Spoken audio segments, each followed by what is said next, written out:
And then if they get really fluffy, they could be Mises Puffs. But they're not Mies. They're moose. Where are we going? Where are we going? We're going straight to the top with our tree president. Oh, dear. And let me introduce you to Birch Obama.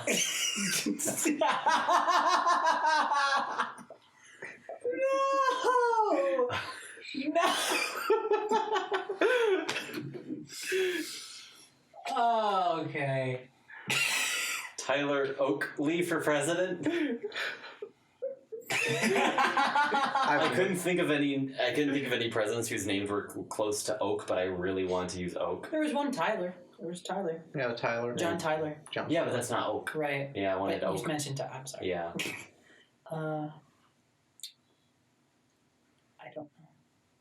They would have. They could go with the old log cabin bit. Oh wait! Oh, I don't remember the log cabin bit. History It's major, like fill us in. It's like, so if you were a president way back in like the 1800s, if you said you were born in a log cabin, you were like the every people's president, because wow, you grew up on the frontier. You grew up where the people grew up. You didn't grow up in the highlights of society. Who bent his campaign on it and then died like 15 days into office. Oh yeah, poor guy. He didn't wear a hat. Harrison, because he got sick. Didn't wear a hat in the rain. Too long of a inaugural speech in the rain. Purple rain. Sad. Yeah. But hey, it worked for Lincoln. It worked for that dude. It worked for several other dudes. Yeah. Interestingly, also, Benjamin Franklin would wear a coonskin hat when he was over in France because he knew that they didn't know him, so he could really sell himself as this backwoodsman sage. So yes, I like that my imaginary tree candidate would not only. He wouldn't say that he grew up in a log cabin. His father was the log cabin. That's kind of a sad prospect, because that means his father's dead now. But his father was it was the very log cabin that Birch Obama was born in. Another tree cut him down. Vote for Tyler Oakley. This sounds like a very troubled candidate that I would not that I would question the mental health of. We've already got one psychotic president. Thank you very much. Oh, Donald Stump. Okay, well, maybe not the first Donald psychotic Trump. president, because then there was Andrew Jackson, but dude, Old Hickory.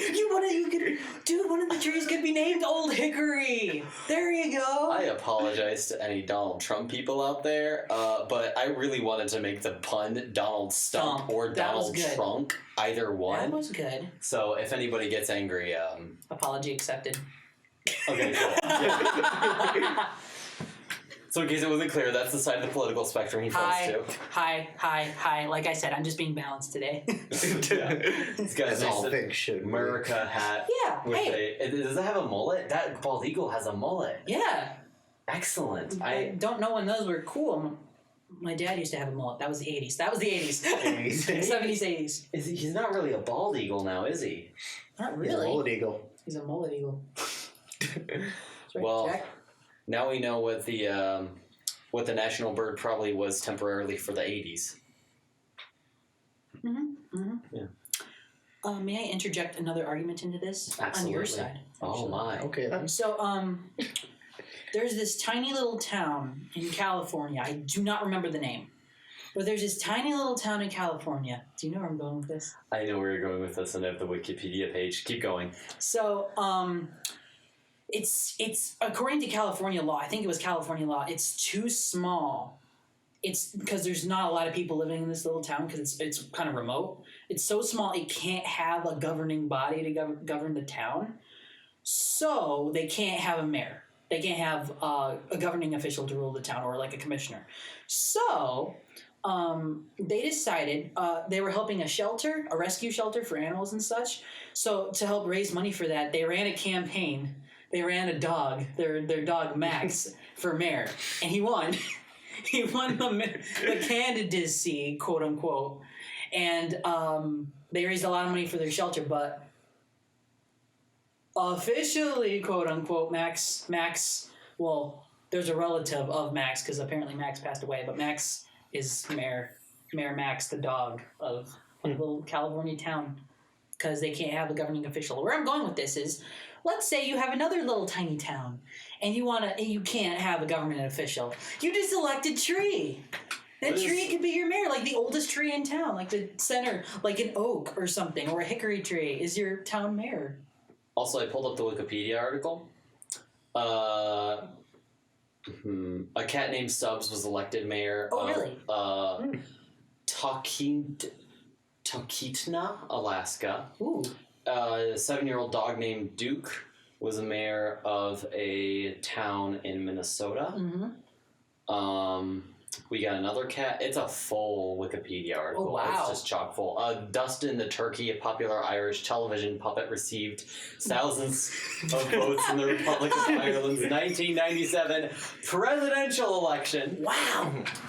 Dachshund named Sausage. I couldn't read it because it was spelled Saucisse, and then in parentheses next to it said sausage. As a candidate for a town in French, it won 4% of the votes. A fire hydrant ran for elections multiple times at the University of British Columbia, including a position on the Board of Governors. So, a dead albino squirrel was also nominated for president at some point. It's, we have quite the long legacy of not human presidents. Although I'm sure a few of them have been aliens so far, but you know. Oh, I know a few of them have been aliens. Here, Yeah, I got another. They're probably from your planet. No, a few of them are. A few of them aren't actually. Gotcha. It's a competition, actually. I've got a nice little thing to add up on that. You guys keep talking. I gotta look it up real quick. So. All right.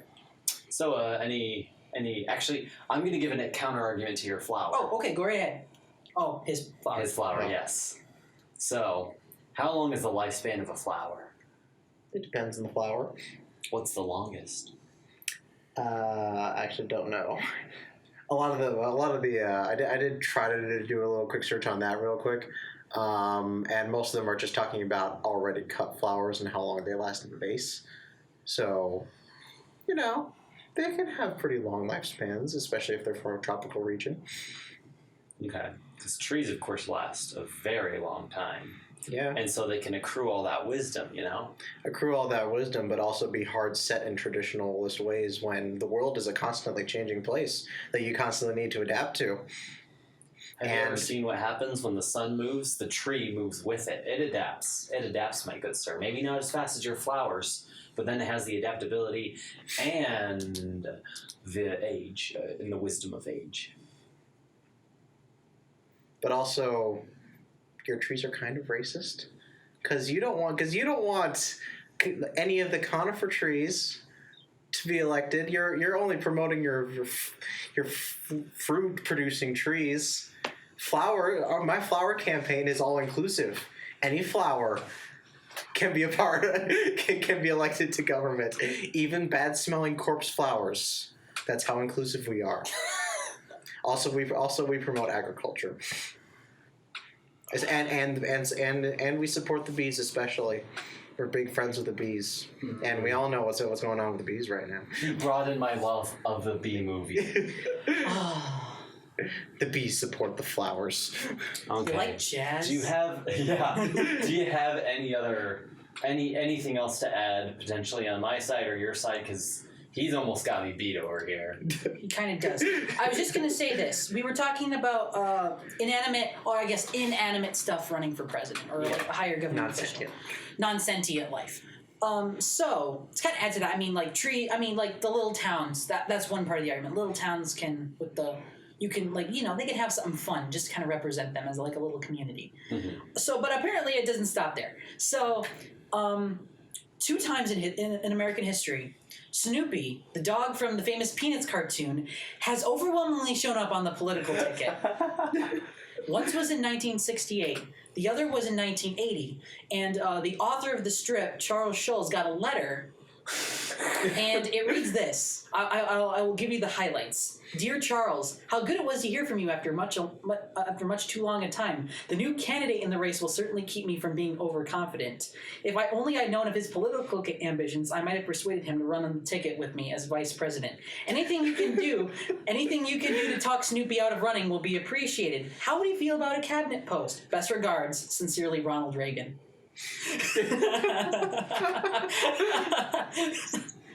That is wonderful. Yes, like I mean, and Snoopy's a war veteran, the Red Baron. Yes, yes. He's a published author. I assume he's published. I mean, he's an avid They keep throwing out his scripts, but he's published. Yeah, most major newspapers. So. Yeah. Ooh, there we go. But like the fact that a major political candidate and future president would actually respond to something like that is, I think, is just hilarious that something like that could happen. So hey, maybe if a tree could do something like that, there you go. You could elect a tree to office. I don't know. All right. So I think we've already gotten past the point of we can elect a tree to office. Or a flower. I just didn't expect it to go there, that we'd have a flower. So I'm going to say this debate's wrapped up. His argument about exclusivity. Our party is pretty fruit-centric, so we're going to have to throw it over to Ira. You have one, good sir. Flowers for president. Also, technically, flowering trees are also technically flowers. Mm-hmm. So You're kind of right. Oh, would they be bleeding hearts? Because sometimes people disparagingly refer to people on the left as bleeding hearts, and it's a flower. Blooming hearts. Is it blooming hearts? Oh, it's bleeding hearts, but we can call it blooming hearts. That's Blooming much hearts. nicer. Blooming hearts. We have a new party, hearts. gentlemen. The blooming hearts. And not a new podcast name, because that would sound like a poetry podcast that I would listen to, but would not necessarily record, probably. I like Big Brain. Big brain time. yeah, Big big brain brain works. time. Yeah. Big Brain time. All right. So, we have 4 minutes to run out the clock. Well, that was interesting. Well, as much as I would like to have a tree as president or mayor or governor or something, I don't think much would happen and get done. Yeah. All bark and no bite. All bark and no bite, you're right. But Ira, good arguments. I will say, good job. Yeah. I would respect a flower if it wasn't flowy. Flowy being... Flower is just a special kind. Yes. You know, there are a lot of flowers out that's there. You right. gotta be careful. That's right. Yeah. Flowey is the character from Undertale, if those people out in the audience don't know. Yeah. Spoiler alert that we just said he's bad, because... He's actually a really nice flower. Don't listen to these people. Absolutely. He helps you at the very beginning of the game. Trust. Super helpful. Absolutely trust Ira. He is not a Lovecraftian monster. He is not Cthulhu's cousin. Okay, just because I hope not. I'm a Xeno doesn't mean that I look like Cthulhu. I sure hope there's no Cthulhu here. What did you say? Wait, what? You're a what now? Wait, what about Cthulhu? You said a Xeno. Xenomorph? No, just Xeno is the term for... Oh, okay. They had another term for aliens.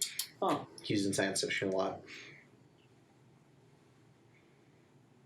Nice. Good job. I don't know what to say about this. Well, we had fun. We have 2 minutes. How about a mini debate, ladies and gentlemen? What's the mini debate? Should bald eagles be given wigs? Ooh. Well... I'm going to argue no. Nah, I'll go with you. Should they be given wigs? I don't know. It may help them look fancier, but really can be the good old American bald eagle. I mean, depends on the wig, I suppose. If the eagle just wants to express his personality with a wig, then I say we should let him. Instead of just forcing them to maintain this sort of stoic bald eagle-ness, maybe they want to spread their wings a little bit, eh? Maybe. Oh my Maybe. gosh. Somehow that sounded political. Well, before we go, do we want to preview our next debate? Do we know what it is? I didn't pick out a topic. I have a small list that I draw from. Oh, but okay. Well, folks, I guess you'll figure out next time. Thank you for listening. Goodbye. Bye. Salutate. Bye. Bye.